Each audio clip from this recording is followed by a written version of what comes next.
Some of you, a lot of you have known me for a long time. Some of you have done a challenge with us before, but I'm still going to start out with kind of telling you my background and how I arrived here. So as a kid, I played sports, played every sport I think there was, and kind of evolved into just soccer. Played soccer through college. Oh, Vicky's coming. Except lacrosse, you didn't play lacrosse. Never played lacrosse. Good, really good. I can play tennis, but hand-eye is not. Trust me. I was fast.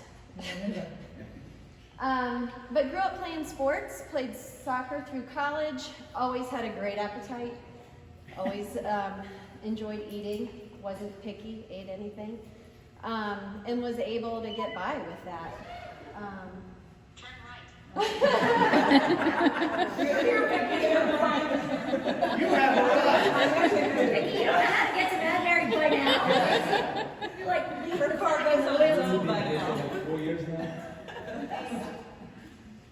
So, graduated from college, was able to stay, pretty slim and trim, until I had 2 kids and was in my mid-30s, and I was like, oh, what's happening? And I was playing tennis and kind of running occasionally, but had never worked out with weights, never picked up a barbell, didn't know what to do in a gym. And I started working out across the street when it was the Forum Athletic Club, and that kind of introduced me into working out. Still didn't love it. Working out was a chore to me. I always enjoyed playing the game. And that's kind of what I equate CrossFit to, is I don't feel like I'm working out. I feel like I'm playing a game.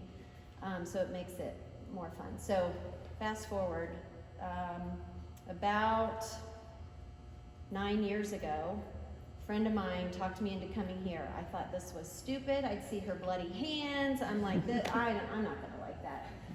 But obviously I fell in love. So, and was working out here for a couple weeks really hard and thought, I'm just gonna get ripped immediately. And it didn't happen. I'm like, this is still not working. And I saw Greg Glassman's quote, the eat meat, vegetables, what? It's right there. Eat meat and vegetables, nuts, seeds, some fruit, little starch, and no sugar. I was like, oh, okay. So, it really is really simple. And I kind of went the paleo route, and I saw immediate results immediately. And so you change your diet, and a lot of you have, and you're on the right track. Just need a little help staying on track. But you eat the right things, and your body will change. So that's kind of how I arrived here.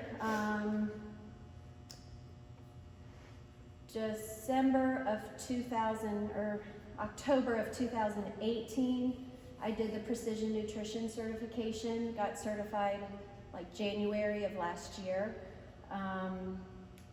And then we held a couple of challenges, and then probably October of this year, Tony decided to partner with Healthy Steps Nutrition, which has really helped us wrap this up in a nice package, which we needed a little bit of help with the structure of this and how to market it and things like that. So that's where we are today, and we haven't even scratched the surface of all the resources that Healthy Steps Nutrition is going to offer us.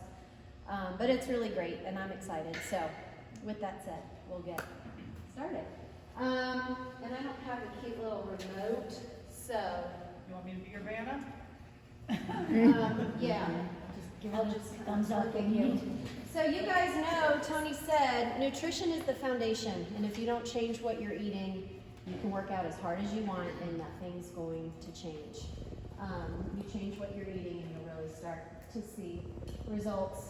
We're going to talk about goal setting pretty early on in this little seminar, and I'm going to ask you to start thinking about that now, because in a few minutes I'm going to ask you to write that down. We're going to talk about the foundation of nutrition, meal planning, your meal plan, prepping. We are going to have little mini challenges throughout this, and we'll go over that. And there will be a winner at the end of this. And it's not just solely based on your results. We know not everybody is looking to lose weight. Some people just want to learn how to eat right or gain weight, gain muscle. You want to gain muscle. You want to lose body fat, gain muscle. So there will be other things that the end result or the winner is judged on, and we'll go over that too. All right. We're going to talk about all of these things much more in depth as we go, but these are the things you should be focusing on, is eating consistently. And I don't need you to be on a clock and think, oh gosh, it's been 3 hours, I have to eat. You just want to be eating regularly through the day. You don't want to say, well, I'm not hungry, or get busy at work and forget and not eat till 2 o'clock in the afternoon, and then you're famished, you feel like you're going to faint, and then you just gorge, fall off the rails, and have a terrible late lunch and a terrible dinner. You want to be consistently eating, and if you eat a decent portion consistently throughout the day, it doesn't have to be exactly 3 hours. Meal timing is not as important, but it will help you stay on track. And you do want to balance, we're going to talk about this more, but balance every meal and snack with a protein, carb, and fat. I know a lot of people, an easy snack to grab is usually high carb, high fat, no proteins, chips, anything in a package. A lot of times is lacking in the protein and is usually processed. So you want to start really thinking about rounding out every meal and snack, protein, carb, and fat. Drinking water, really important. Eating around your workouts. Again, meal timing is not as important as what you're eating and how much you're eating, but it is something, once you tackle what you're eating and how much you're eating, it is something you want to start thinking about, is eating around your workouts, and we're going to talk about that too as we get started. Eating out. You can eat out. We want you to enjoy life and be able to socialize and go out with friends. But it is harder, and it's going to be harder to stay on track. So you want to try to, if you have a busy schedule at work, you want to try to not eat out at lunch. Maybe pack your lunch if you're prepared at the beginning of the week and have your meals planned out. It's usually easier to bring your lunch to work rather than trying to figure out how you're going to do that eating out. A lot of times you eat too much when you eat out. And it's hard to know, even if you're requesting things that you think are healthy, it's hard to know how those were actually prepared. So eating out, you want to try to limit. Then tracking your food. You have to track your food. I know some of you are used to using an app like MyFitnessPal. If you're not used to that, don't start freaking out. We're going to take baby steps through this. But being able to see everything you ate in a day is really helpful. Sometimes you forget those handful of chips you grabbed, or you're packing your kids' lunch at 6:30 in the morning and you have a few, whatever.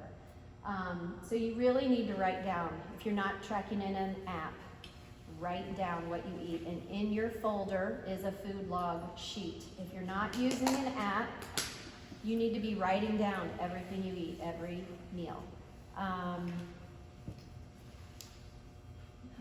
I can email that to you. That's enough for 1 week. Can you pass out a couple more folders? Oh, yeah, sorry. Actually, another one for me. You didn't get one? I gave it to Vicki. Here, take that back and give this to Vicki, because yours doesn't have a number. So you really want to get used to tracking your food. You've got to be able to look back. If you're not seeing results, we need to be able to look back and see what it is that you're eating. And you might just be missing one little thing that we can tweak a little bit and make a huge difference. All right, Lise.